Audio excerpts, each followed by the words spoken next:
Yeah, David Dread of Steel Pulse, and I'm saying hail to Lion Voice because it's time that the lion have its voice, have its own story. Says I'm stepping out here. Hear me now. Yeah, the lion's voice. Raw. What do you have to tell the people about Ras Tafari? Light to the world. The king of kings and the conquering lion of the tribe of Judah. And left himself, first rightful ruler. Hey yo! Yeah, hail them high, hail the black king on the 23rd of July. So tell them guy who praise God up in the sky, it's a lie. The Almighty living on your night. From ancient time them a try. Them Romans know them just open to them suit and ties. Criminals ain't got no alibi, they stole my people. Then them comes without them genocide. Are you talking about slavery? Them couldn't kill the lion way come conquer Judah tribe. Go through tribulation, and I strive, see sufferation, and I still rise. That's why we tell them in America, live Rastafari in every ghetto area. We come if you tell them in a Toronto, straight to Italy. Talk to us about transitioning from Rastafari Speaks. When did this battle on the front line start with the publishing? Well, what happened is this. I started to travel more so from England to Chicago. I told you about the experience of coming here to interview C.L. James, not C.L.R. James. Yes. I also know C.L.R. James. Yes. I also know C.L.R. James, from who was a historian. I studied under him, but C.L. James now was a man who left Antigua around 1919, and his father sent him because he had an older brother already who was a member of the UNI in New York, and sent him to study at the foot of Marcus Garvey. So he was around in 1919, he was around probably about 16, 17 years old, thereabout, and his father told him to go, and he give him the certificate of for the Black Star Line that he had bought, the shares, and he said, go and go at the foot of Marcus Garvey and learn everything you can learn, right? So the lessons for African people, also what I re-edited, and what we know now as Tony Martin, who's also now our ancestor. He did it under the name of Message to the People. He which was the last and only course that Marcus Garvey taught after being deported in 1927 on the trump-up charge. So when Marcus Garvey was deported, 10 years after deportation, he decided that he was going to call all his best cadres together from the UNI, from all over the world, right? Whether they were in Central America, whether they was in the Caribbean, whether it was in North America, and he brought all of them together, and he knew he couldn't come back to the United States, so he went to Canada, in Nova Scotia, Halifax, and he taught a class for about a week or more, and out of that class was the course of African philosophy. Okay. We have since republished it under the title Lessons for African People. It also was published by Robert Hill in a bigger volume, right? So here it is. When we decided to come to stay, because I then was married to a sister from Chicago, yes, Sister Rakina, and when she was making one of the youths, I decided I would come and go all the time because I was teaching school at Commonwealth Institute in England, and I used to lecture there for them across the country. Stick a pin, frame yourself again, so the people can see yes, and see. Yes, I give thanks. So I left, was coming from England to Chicago on a consistent basis. I came for the youth, and then after a while, because my wife at the time, she was in school doing a BSN, Bachelor of Nursing, at the university here, Northwestern. So I decided to come and spend more time here. And so being here, I started to bring more brought books here. So my adopted mother in England, who was from Guyana, um, Jessica Huntley, now deceased as well, who had a bookstore there called, originally it was called the Bourgogne Louverture bookstore after Toussaint Louverture.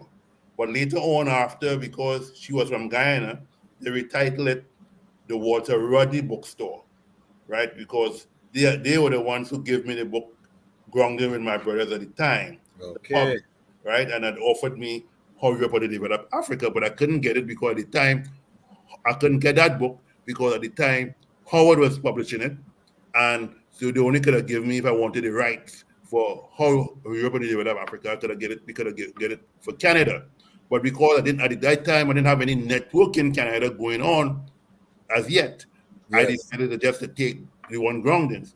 So I was coming from London to here on a consistent basis. And my wife at the time, Rakina, Sister Rakina, she's the one who came up with the idea of Frontline, right? Okay. So because she herself was active in the Pan-African movement, being a member of All African Revolutionary Party. Big up the black woman of the earth, you know, know? always coming with these great contributions.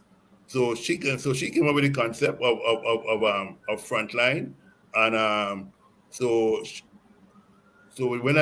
was a member of Stokely Party, All African People Revolutionary Party, was involved in the student movement and so on here in Chicago. So within that, I would start to distribute books, bring books from England that I didn't have here, African titles, and then I started publishing books that I was able to get from England here, and then I was able to get books that they didn't have in over there or hard to get there, like ISIS Papers and Destruction and so on. Then I would take those from here and be carried back to London, England and so on. So it was a kind of two-way trade taking place at the time. So when I decided to start to spend more time in Chicago, I decided to we're going to set up under the auspices of Frontline Distribution. Yes. And that is where we now started look into publishing on a strong level. But I was already in the publishing from the Caribbean because I already had published one of my books from the Maroons to Marcus Garvey. I already did a book called In Memory, which was basically prose, a book of poems and so on, which was dedicated to the people, the struggle of the people in the Caribbean, and more so to some of my comrades and brothers and sisters in the Black Power movement in Trinidad and so on. So I had already written, was already published, was a vice president of the Writers Union of Trinidad and Tobago, and so on, back in the early days. So when I decided to get into the publishing and distribution of books, more so here in North America, so I started to buy rights for certain books. And then Jessica Huntley, who, as I said, was my adopted mother, she took me under her wings along with other people and to show me how the publishing, would go, because she was into the publishing of a book. I didn't like Was it expensive to buy those rights for some of these books, or what was that like, that process? Some of them, it is a matter of you could offer what you could offer, and if it's being offered to many people, sometimes people may could outbid you, but in some instances, too many people wasn't interested in black published books. Coming to America. So I was looking at an area, like, because I was close to Jessica, she was giving me certain books like Grounded with My Brothers and so on, and say, you could take it to North America and publish it, and so on. So it was not a matter of money was important, but money was not important. You know what I'm saying? So when I started to get solidified here in North America, I said to myself, as a Rasta man, when I was in England, it was a hard thing to get a copy of My Life in Ethiopia Progress Volume 1. Oxford University was the one who had published it, and it was a hard copy. It was only published in a hard copy. Yes. And only few Rasta people at the time could buy it. One of the people who I knew bought it was our brethren Bob Marley. And at that time, one copy of it would be like £49 at a time, which is equivalent to probably about $100 to $100 at that time. Wow. So I decided to say, listen, Rasta people need to know about their majesty. So I took it upon myself and I said, you know something? I am going to write Oxford University Press to buy the rights for the volume 1 of the book. And I took up and I wrote them, not knowing that the book now, that the translator of the book, Professor Eulendorf, was now going to return the rights back to him. So at the time when I wrote that letter, they now passed my letter from their department, rights department, and give it to Professor Eulendorf. Eulendorf now, I was surprised, letter came, saying that there were other publishers who were interested in the book, but he would like for us to publish the book because we, as a Rastafari outfit, we were very much helping in terms of taking care of Their Majesty legacy, and also Their Majesty grandson who lived in England at the time, right? You know, not David, the one who I think is Yaqub, who was the 12 tribes usually take care of, look out for him. So we were in correspondence with Professor Eulendorf, and then I was still going back to and forth to London, and he said he would like to meet me. So I said I was coming to London one day, and he was in London. So I was flying out from the US into England, and he said to me, we met on the Midland train. Before he took the Midland train, himself, his wife, and myself, we met. And then after that, he gave us the rights and said we could produce the book, but we had to produce a direct photographic copy of the original text. No changes in terms of, you know. So we did that. We put out the book and I had decided that we were going to do that. We signed a contract. And then I also now pursued to get volume 2, which I heard at the time that nobody knew about that there was a volume 2. Yes. But we pursued it and we found it at Michigan State University, where a man named Harold Marcus, had edited it along with a student from Ethiopia. And we then we went down to, Miguel was in town at the time. He came and he was in Chicago. We come and stay with, we stay with one another at different times. He came, and one of my brethren from Jamaica, brethren of mine, Abba, he came and we all drove down to Michigan State, met with Harold Marcus, and that was thing. And then we got the book, and we decided that we're going to put our both volumes together, both volume 1 and volume 2 together. I decided to put it out in hardback. Okay. And so we dropped it in a hardback. And then after that, we went to Jamaica. We launched it in Jamaica, St. Croix, different parts of the Caribbean, and so on. And you partnered with Ras Miguel with Head Start Publishing. Yeah. Miguel and I is like blood brothers. Yes. You know, so we want to get into that. But before we get to that, Professor Eulendorf, and for those who are not aware, Haile Selassie commissioned Professor Eulendorf personally to translate the autobiography from Amharic into English. And Professor Ollendorff wrote other books on Ethiopia. He also wrote My Two Zions, Yes. a book that basically exonerated His Majesty from the lies that he had money in a Swiss bank account. He went to Switzerland and did some research to dispel all of those mysteries. So Professor Ollendorff, although he was a European, is very important to I. What was it like to meet Professor Ollendorff? What was he like in life? Well, we clicked at it, from the beginning, and we used to talk on the phone before we met physically, and he liked the idea. So I was a student in England at one time, and we clicked, and the mere fact that I was Ras Tafari and wanted to make sure to keep the His Majesty name in print, and therefore he said, he was like, he wants us to make sure and keep the work alive, and so he was very glad to say, to give us the opening to keep on publishing the autobiography. Did you get a chance to ask him about his interactions with His Majesty or his time serving the king? Well, he told me that the His Majesty had called him and to ask him to translate the book. He told me, when I asked him about, he said to me, the His Majesty wanted him to translate the book because the His Majesty had great respect for him as an academic and so on.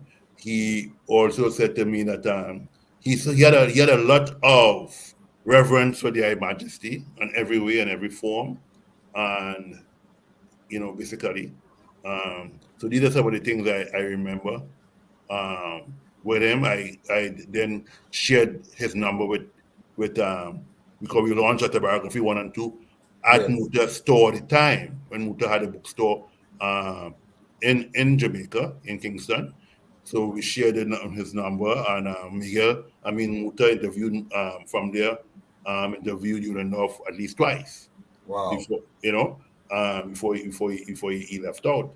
But we kept in touch with him on levels. When I was having some problem with MIS and so on, and they were like, they wanted to looking for royalties and so on for or they were saying that about he is the rightful, and the Majesty and Ulendorff was saying no. The one who was right to the throne, if anybody going to be right to the throne, would have been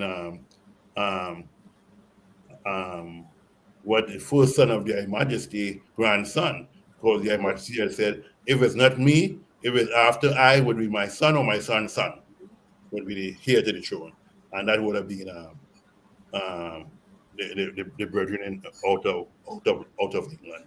So whenever I had any issues, I would call Ulendorff, and he would kind of give me some direction at the time. Give thanks. Yeah.